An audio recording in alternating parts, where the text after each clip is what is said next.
Okay, so I wrapped the BMW, but I need to go through everything that I've messed up. Basically, all the flaws, everything wrong with it, being completely transparent, and I'm being realistic about wraps, how these things happen, and that they're fixable. So, yeah, let's just get straight into it. First thing that everyone sees, actually, no one's really pointed out yet, except for a couple of people, the BMW badge. Behind the BMW badge, it's all lifting around there, and that would be because what I could have done is like just fed it in more. I'm also just like cut around it, cut like a little hole before putting the badge back on, and then just like pushed it in.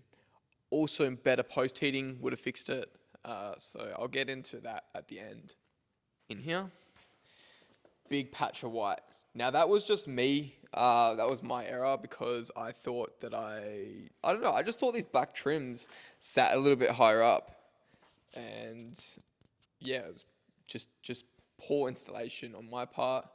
But I can fix that with another inlay.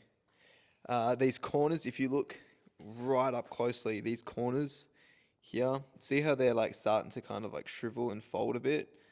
Yeah, not really ideal, and I'll also get into that in a bit. Coming up to here, this is like this on both sides. There's a bunch of bubbles all popping up here. It's the exact same reason as the front. I should have fed it, even though I did feed it in.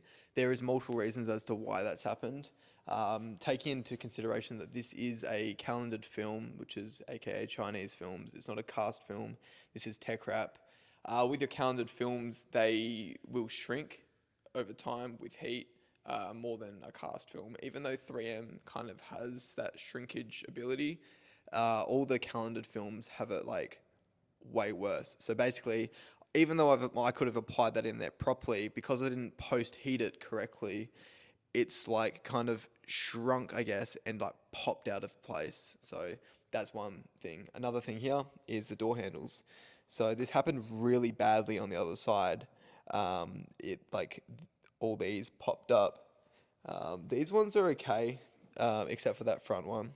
The other side were really bad, and I'll show you what I did just to temporarily fix it. I couldn't get into the like this film is so thick. Also keep that in mind. This film's really thick.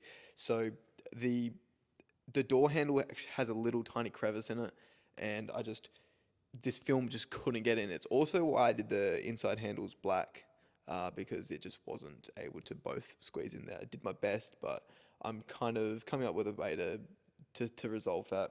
Everything else, like the boot, the rear quarter looks great. So if we come right down here, it might be a bit hard to see, but all the way in here, you can see bits of white. Now, I did black all in here because I really wanted to try like a black accent. I think it looks great. But what happened was that was just my poor trimming. And then what's happened is it's shrunk back the slightest.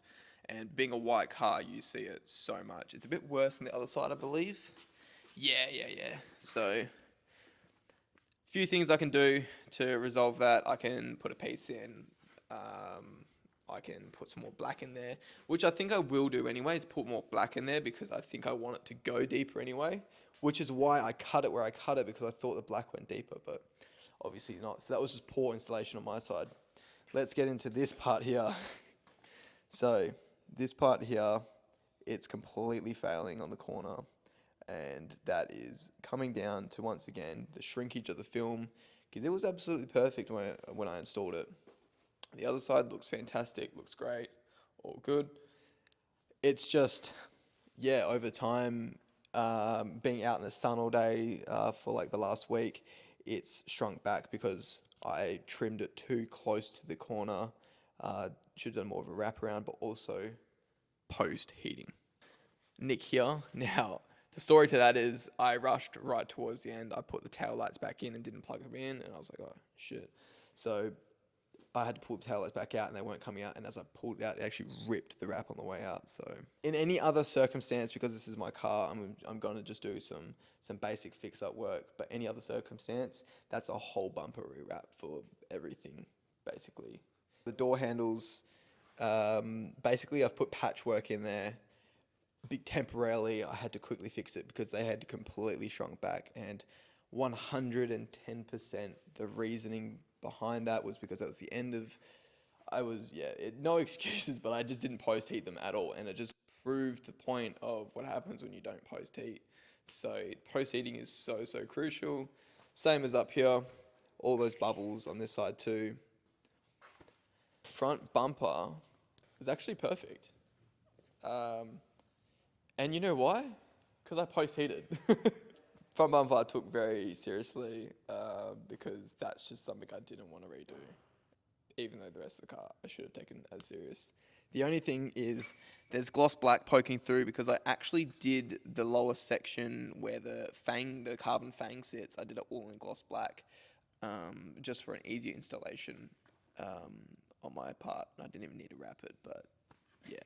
But I kind of misjudged where it was going to sit. I'm happy with it. It's my car at the end of the day. It's super important still to have a presentable car and set the level of standard of what you want, potential clients and customers to think of your work. So I'm very happy with this, except for the few things which I'm about to fix anyway, which is why it's in here, and I finally have the time. One more thing, there's a scuff on the bonnet. And a lot of people are like, as if you're going to rewrap the whole bonnet for that. And I'm like, yeah, look, probably not. So other than that, I'm super stoked with this color. This is a really difficult one. This is Tech Wrap's version of a satin chrome red, which is flame red. It's not as difficult as the Hex's satin chrome, but it was still a really big challenge, and I learned a lot about the material. Know what to do better. Okay, cool. So I'm about to fix all these issues. Thank you for staying all the way to this. And yeah, I hope the transparency really kind of shows you just the realities of wrap in general. And as a professional installer, these are the things that we always need to be open about. There's no one perfect. I've worked for so many different shops. I've worked with many, many installers across Australia, and this is completely normal. It's how you resolve it and making sure you resolve it correctly at the end of the day. Wrap is wrap, wrap's not paint. So thanks. Hoping to do more videos in the future, stuff like this, stuff like what goes on in the auto spec workshop, and yeah, installation tips, all that kind of stuff. So stay tuned, and yeah, let's do it.